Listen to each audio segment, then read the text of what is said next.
truly appreciate your support in helping us grow our podcast. So if you can leave a review on your favorite podcast platform, it only takes 5 seconds. It makes a world of a difference for us.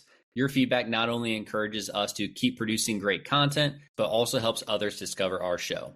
And if you've got a friend, family member, or colleague who you feel likely would benefit from listening to our podcast, please consider sharing it with them. Word of mouth is incredibly powerful, and your recommendation means the world for us. Let's get into it. When you're out, there is 100% things that we can do to make sure that those food choices that you're making are the best food decisions that you can make with them being outside the home. So let's talk about some swaps when you're out, when you're at breakfast, right? So changing your fatty breakfast meats for lean meats. It's not saying you don't need breakfast meats at all, but you could switch that bacon for leaner turkey sausage or ham. Instead of a fried protein option, so like fried food, like chicken or fried fish, ask for it to be grilled or baked. Even though it says fried on the menu, usually places can switch up the cooking style if you simply just ask. If we're going for sauces, try to go for the oil-based sauces versus the cream-based sauces. The cream-based sauces are going to have way more calories, way more saturated fat. Oil-based is going to have less calories and the better fat for you. When you have sides of dishes, right? So like chips or biscuits or rolls, ask for a side of fruit or a salad or some kind of colorful veggie instead. It's going to come, you're going to eat it just like you would of the chips, but it's going to be a much better decision for you. Absolutely, you can have dessert, but you don't need to have the donuts and the ice creams and the pastries every night. You can switch those things for things like pudding or jello or sorbet. Things that aren't going to come with a crazy amount of calories and fat, but it's still going to be sweet and it's still going to be satiating. French fries, right? Another fried food. Instead of regular French fries, ask for baked sweet potato fries. You might find that you're getting a little friendly with the waiter, but they're going to ultimately save you a ton of calories and make that eating experience much better. One big thing is the liquids that you choose, right? So if you usually don't have soda or you don't have sugary beverages out, these things could really affect you if you start doing those things on vacation or when you're outside the house. So stick with water or play around with seltzer, so like bubbly water or tea. So those are some swaps that you can make that you can definitely control if you're in the right place and you're talking to your waiter. You mentioned on vacation, people are going out for the weekend and they want to start off like stopping at a fast food place because that's like the thing that you do on a road trip. And you mentioned like the GI issues that can come up, I guess, but also it seems like that's something that people view as like the really fun part of taking a trip. What's your, not necessarily argument, but thought process when you would talk to someone, they're like, oh, I really enjoy stopping at, Wendy's and getting, a Baconator, and they have that 8-hour drive and how it's going to impact them for like the days to come. And so they go from having these like generally healthy eating habits and they're just going to flip it entirely on its head when they go on vacation. What's your argument for like staying a little bit more, maybe with moderation or a little bit on the healthier side during those trips? Yeah, this is a really great question. And this plays into my thinking as far as we have to pick things that are going to keep your healthy lifestyle sustainable. So saying no to all your cravings and all these like unhealthy options isn't the answer because you're just going to continue to crave it. And then eventually you might just give up on this healthier lifestyle because you can't fulfill these cravings and these things to have fun. So there's definitely a time and a place to have these fun meals, but you will find if you do this for every single meal outside the home, you're not going to be feeling good. And it's going to take you days to recover to get you back into the routine that you were at. And it might take even longer to work towards that body composition that you were trying to work towards. So definitely have fun, but like Justin said, in moderation.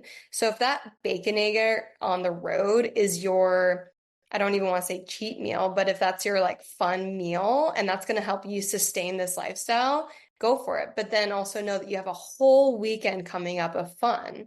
So make sure that you space those out. If you have your fun meal right on the get-go, right in the car, which isn't the most ideal place, especially if you have passengers with you, might get a little smelly. You might want to wait to have that fun meal later in the weekend and space it out a little bit more and look forward to it, especially when you're with friends. Um, Definitely have fun, definitely in moderation, and your body and your mind is going to thank you after the vacation. One thing that you said specifically was, I don't want to say cheat meal, and you reframe that as a fun meal.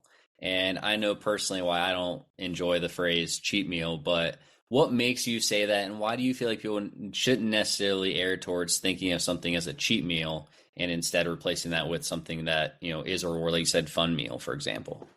Yeah, when we're talking about food and when we're talking about nutrition and sustaining a healthy lifestyle, we're not talking anything negative. All foods fit into a healthy lifestyle in the right ways. So cheat sounds negative, fun sounds positive.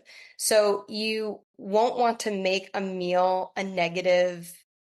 in a negative mind as far as cheating. That sounds horrible. We want to have it be fun and satiating and something that's going to help you prolong your lifestyle. So it is a fun meal and it's a part of your lifestyle. So cheating sounds like you're off your routine when in actuality a fun meal helps you stay on your lifestyle, your healthy lifestyle.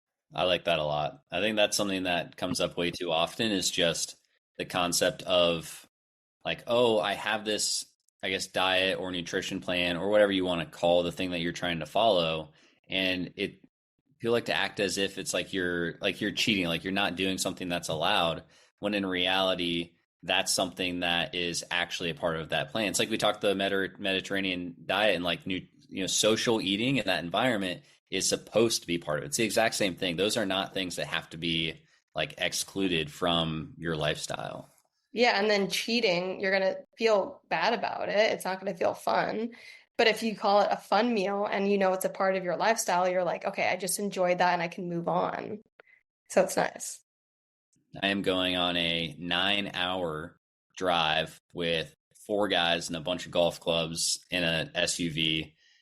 What are the snacks that you think that would be beneficial for us to have packed for that drive so we don't make the starving Wendy's trip halfway through? So 9 hours. What time are you guys leaving? We will leave probably around 4 a.m. 4 a.m. Wow.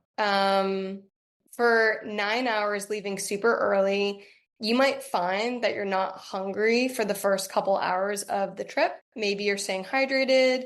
Maybe you're having something small, but you might find that your appetite isn't where it needs to be for a couple hours, and that's okay because you're probably not eating usually until 6 or so, and you're also moving and grooving. So the stress is kind of taking over, but you definitely still want to stay hydrated well. And then around like 6 a.m., maybe when you're starting to get an appetite, maybe when the stress is kind of subsided from the start of the road trip, you're going to want to have snacks available. So I would say for breakfast, you can do something as easy as overnight oats. I would definitely recommend having some kind of like soft cooler or cooler with you to keep things at an optimal temperature so there's no foodborne illness and you're not getting sick because that's the last thing you need at the start of a vacation. So I would definitely have some kind of cooler. Make sure you keep the freezer pack frozen the night before. Start off with some easy to eat overnight oats. They're going to keep you full for a couple hours, especially if you put some good healthy fats in there like protein. Maybe even mix some whey protein in there or use soy milk for some good protein. So everybody gets some overnight oats. And then after you're hungry a little bit later, um, always have snacks that have carbohydrate plus protein. So this is cheese and crackers. This is carrots and hummus. This is apple and peanut butter. So these things are going to keep you energized while also keeping you satisfied with the protein and the healthy fat to your next meal. I would say for 9 hours, definitely treat yourself to a nice stop at somewhere where you guys can all get a well-balanced meal. This could be Chipotle. Just make sure you make good decisions. We don't want a ton of queso because smelly. We don't want a ton of fat because GI stress. So not too much sour cream, not too much cheese, but load up on the veg, load up on the lettuce, load up on the salsas, load up on the corn, go for the rice, go for the black beans, go for the guac. You can definitely have some chips with that. Get a nice seltzer water, and that's going to keep you going probably for the rest of the time, plus the snacks that you have. So I would say for 9 hours, you definitely want to take advantage of stretching the legs, stopping somewhere quick, somewhere where people can, like if you're traveling with multiple people, people can build their own bowl. So it's good variety. And then you're having the snacks when someone gets a little cranky and needs a little bit extra energy. Stick with water, stick with like bubbly seltzer if you have a cooler. And yeah, that'll keep you a happy bunch. That's great. And I think a lot of the snacks that you mentioned as well are things that we generally recommend for like parents that are on the road with their kids. It's like you don't want to feed them a bunch of like applesauce packets and sugar. It's like you want to have those well-balanced snacks as well. And for those parents, are there any other tips that you'd have just for quick things when they are traveling with kids and they, know they are going to get hungry, but also know they're, they may not be able to like pull out like carrots and hummus. They're going to need something a little bit faster, easy to access than that. Yeah, I actually keep seeing like little videos and tips and tricks on social media. Uh, Something that you can do with kids that will get them excited to eat during road trips too, which they need to keep eating or they're going to get super cranky and not know why. The night before, build a snack pack with them. Have a ton of different options on the counter on your table, things that they like and fun foods. So if they usually don't get goldfish, but they love like a cheesy snack, put that on the list. So have a ton of different options, even in different groups. So have like your whole foods, have your crunchy snacks, have your sweet snacks, and tell them, okay, you get to pick 2 snacks from each category. Have your little organized snack pack. That's what I keep seeing, these like organized like Tupperwares. And the kid can actually build their own snack pack. So then on the road, when it's time for a snack, you simply give the kid their snack pack. They get really excited because they built it. They got to decide, and they know it's well balanced because they pick 2 whole foods, like 2 fruits, some crunchy stuff, and a couple sweet things. So at least they're getting some good color, some good variety, and you're gonna keep them happy with maybe some sweet treats that they usually don't get. But these sweet treats can be like fruit-based gummies, nothing crazy like Sour Patch Kids or Twizzlers or anything. Maybe some dark chocolate or some dark chocolate chips, or maybe even you guys made like fresh protein balls the night before with some dark chocolate and like cocoa in it. So definitely get them involved, because if you just give them like a surprise snack and it's not something that they like, then you got 4 more hours with a cranky kid and you don't want that. So have them be involved, have them pick things with limiting them to the things that you decided in each group, and then hopefully they're a happy camper.